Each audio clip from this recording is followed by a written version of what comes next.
When you need a mortgage, don't stress at all. Just tune right in and give these guys. Good morning. Today is Friday, March 14th. I guess that makes it St. Patty's Day in Pittsburgh. Good morning, fellas. Good morning. Good morning, Yins. I mean, St. Patty's Day is Monday, but this is the St. Patty's Day episode for all the chatter folks. Looks like Tom wore green. I don't know if anyone else did, so whatever. Doesn't look like Anthony did. I did not. No. I'm wearing black for all the crazy news that's been going on this week in the real estate world. Yeah. Black Friday, we'll call it. I don't know what's going on, guys. Holy cow. Last episode, we were talking about rocket companies buying Redfin. That was a huge news in the real estate. And then yesterday, late in the afternoon, the Wall Street Journal drops a bomb that supposedly Warren's out. Warren's taking his money, taking his ball, and going home, it sounds like. He wants out of the real estate game. And now the rumors are Compass is looking to purchase HomeServices of America. So I don't really think that this will be much of a change to us locally. But of course, when you see your company's name in the news, everyone starts calling, texting, asking questions. No one knows anything yet. But news like this, we got to talk about it on the chat.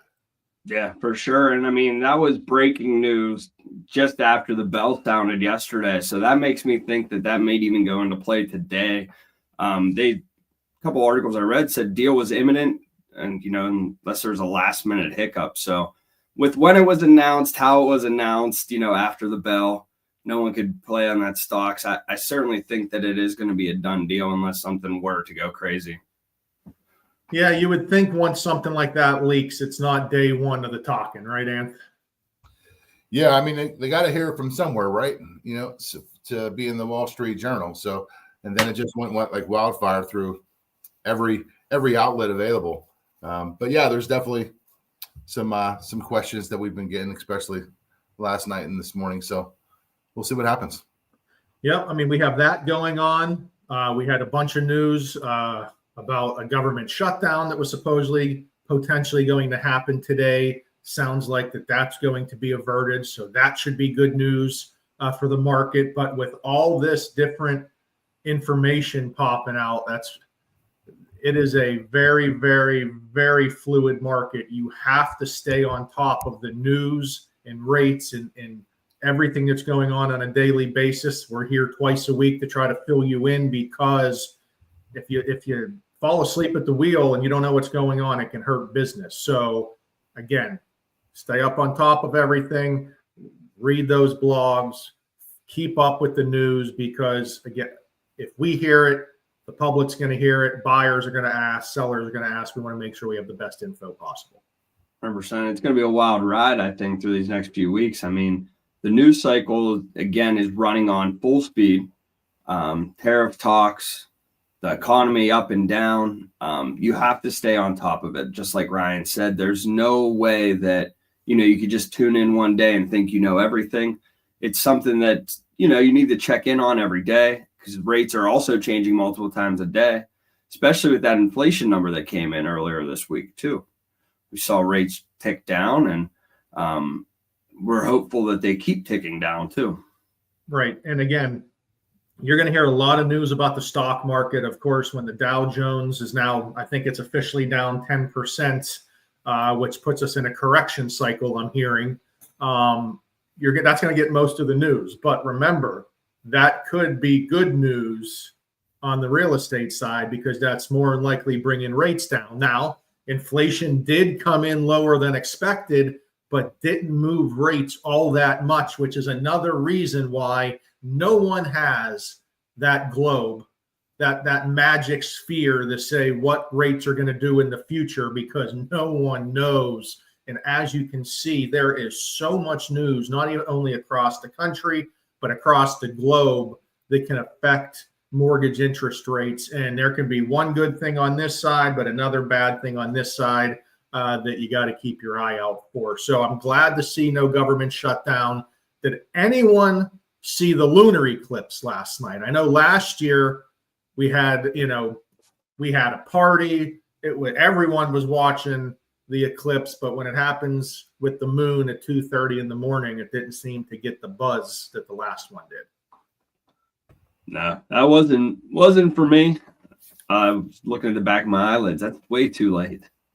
I almost would have been better off waking up and starting my day than trying to stay awake. No, I didn't see it either. I had all intentions of trying to stay up, but I did not either, unfortunately, which little disappointing.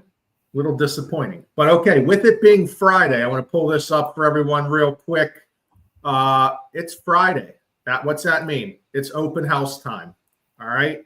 So when you're going out to your open houses this weekend, pay attention to certain things. We want your open house to be great. We want you to sell the house. So just remember a few of these things that I pulled up real quick here. Again, you know who I asked this to, Tom? Yes, Mr. GPT. Yes. I asked ChatGPT to just give me a quick review of what makes an open house great, right? First impressions matter. Clean up, declutter that house, promote it. Social media. Those Facebook boosts are great. This is a new one. I don't hear this one too much, Tom. And set the mood, play some music, get the lights on, maybe light a candle. Yeah, I like the little slow jazz play. Sounds romantic. Yeah, even know the property. Use ChatGPT to learn your area. If you don't know the area the listing's in, get some information on that area, the school district, whatever it may be, so you know what's going on. And of course, get in there, greet those visitors, get them to sign up on your KV Core, all that fun stuff. But we're here to help with open houses. If you need anything regarding mortgage sheets, if you have any buyers that need to get pre-approved on the spot, let us know. We can schedule them up, get them pre-approved, and take care of that. So I just wanted to show that real quick today. And before we go, wow, Anthony's just taking full screen now. I like that. Bring it back. Bring back Anthony on the main screen. Look at that. Senior, you got anything to finish up with? Yeah, I mean, the open house flyers, that's your first impression. So you got to always make a good one. We're always helping and providing those, services to help open house flyers and things like that. So financing is going to be pretty important whenever somebody's viewing a house, so they can make sure they can see the numbers on that. So reach out to any one of us and we'll get you taken care of. Hey, and remember, if the loan officer helps you on the weekend, don't just run to another lender on Monday because they have a better rate. Rate might not be anything. Service is pretty important. Just saying. Yeah, those Monday shoppers really grind my gears. That's what I'll leave it with. Yeah, don't call a loan officer to work all weekend to get someone else a paycheck on Monday. That doesn't work all that well. You may not get the phone call answered in the future. That's all I'm saying. All right, boys, have a great weekend, and we will see you Tuesday. See you guys. Later. Tom, Ryan, and Anthony